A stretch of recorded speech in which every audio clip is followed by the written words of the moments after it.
the member. The question is the bill now be read a second time. I call the member for Moore. Thank you, Deputy Speaker. I rise to support the Public and Educational Lending Rights, Better Income for Authors Bill 2026 and the companion Consequential and Transitional Bill. This is a good bill.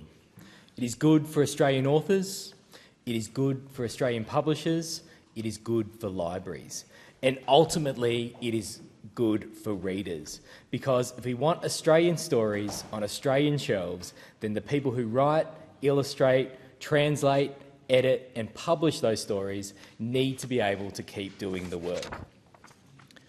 That should not be controversial, although in the arts, even the obvious sometimes has to be legislated. This bill is about a simple proposition. When Australian books are made freely available through public and educational libraries, the people who created and published those books should receive fair recognition. Not charity, not a pat on the head, recognition, payment for work. That is the principle at the heart of the public and educational lending rights. It is also a principle I strongly support. I am a supporter of the arts, not because the arts are decorative, but because they are part of the infrastructure of a good society. They are how we tell our stories. They are how we record who we are. They are how kids find a world bigger than the one immediately in front of them. And they are how communities like mine and more see themselves reflected back with honesty, humour, beauty, and occasionally an alarming degree of accuracy. Libraries sit right in the centre of that. In Moore, the City of Joondalup libraries at Joondalup, Duncraig, Whitford and Woodvale are much more than buildings with shelves. They are community infrastructure. They are places where kids discover books they did not know they needed. They are places where parents can take their children without needing to spend money. They are places where older Australians stay connected, informed and curious. They are places where someone can borrow a novel, learn a language, watch a documentary, join a program or simply sit somewhere quiet without being expected to buy a coffee every 20 minutes. That is a fairly radical proposition in the modern economy, and it is one worth defending. Libraries make culture available to everyone, regardless of income. That is one of the great democratic achievements of public life. But there is another side to that equation. Free access for readers should not mean unpaid work for writers, and that is what lending rights recognise.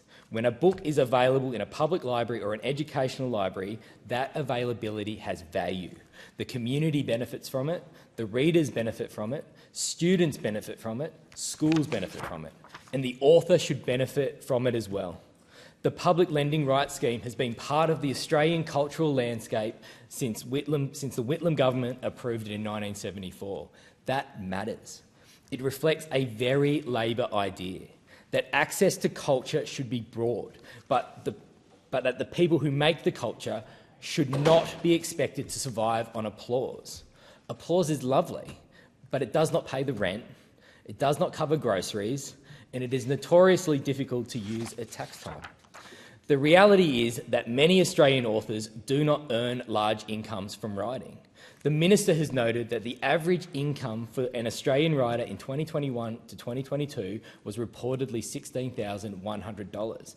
That is not a sustainable income. It is not even close.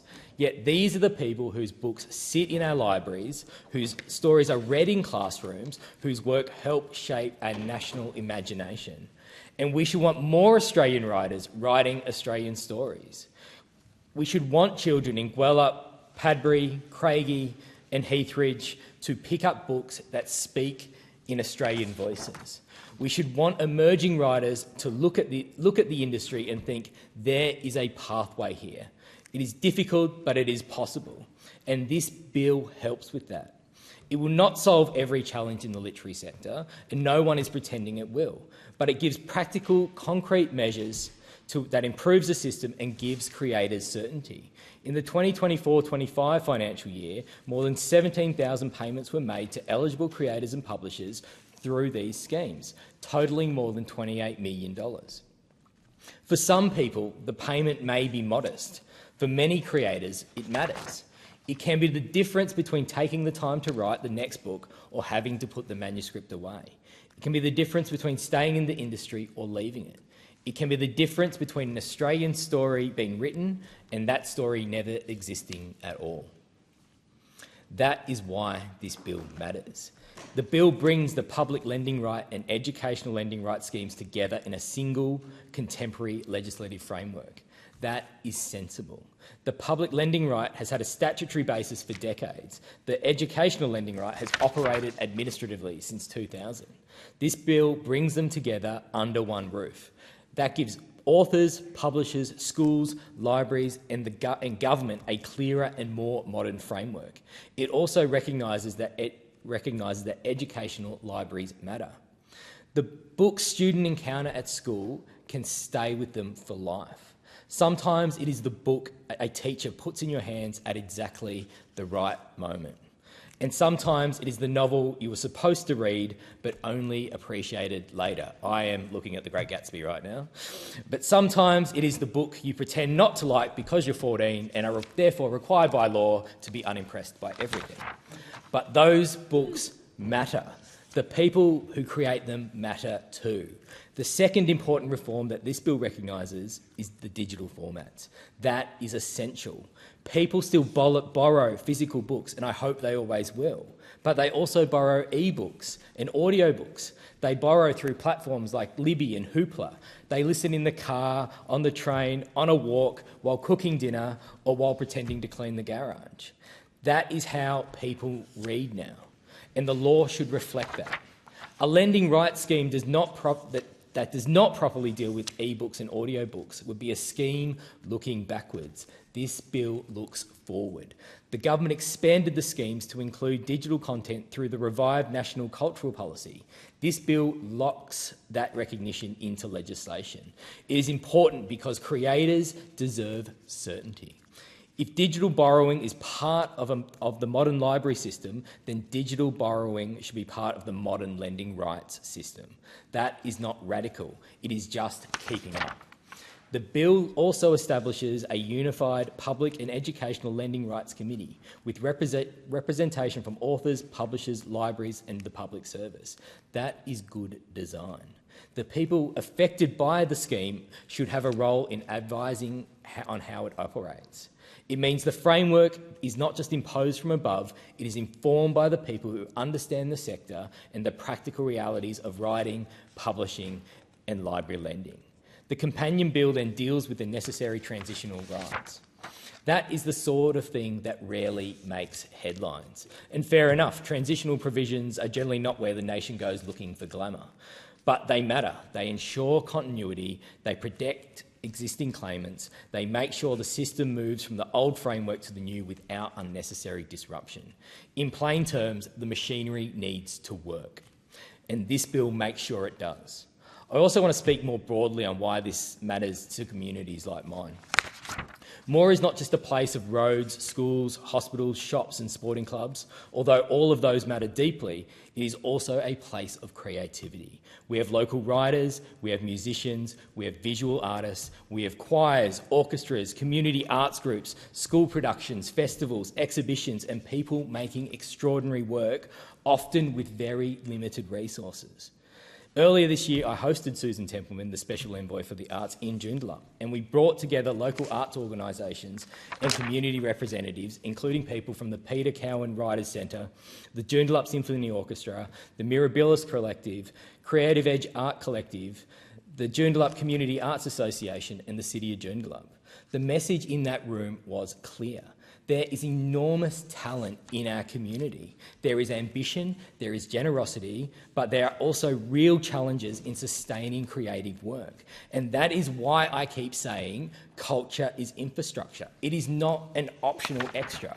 It is not something that should get considered after everything else is done. It is part of what makes a place livable, connected and confident.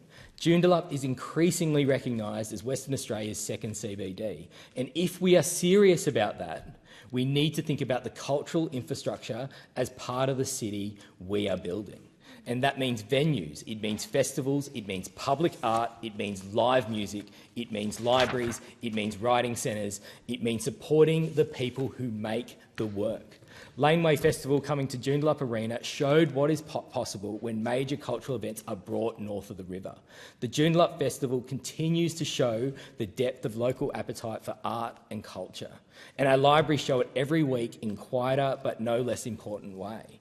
And this is why this bill fits within a broader view of cultural policy. It says that Australian creative work has value. It says that public access and fair payment can sit together. It says that authors and publishers should not be left behind as reading habits change.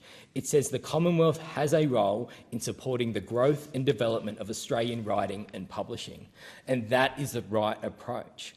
I also welcome that this bill is framed around Australian creators and Australian publishers. Australian stories matter. We live in a world where global content is everywhere, instantly available, constantly refreshed, and algorithmically served. There is nothing wrong with enjoying work from around the world, but we should never become casual about the importance of our own stories. Australian children should grow up reading Australian voices. Australian communities should see themselves in Australian books. Australian writers should be able to build careers telling Australian stories. And Australian publishers should be supported in bringing those works to readers. This is not about cultural protectionism, it is cultural confidence. And the arts help us understand ourselves. They help us argue with ourselves, they help us remember, they help us imagine something better. And sometimes, very importantly, they give us a much-needed laugh at our own expense. And a country that cannot do that is in trouble.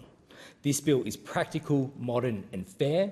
It consolidates the schemes. It strengthens certainty. It recognises digital lending. It supports authors, illustrators, translators, editors and publishers.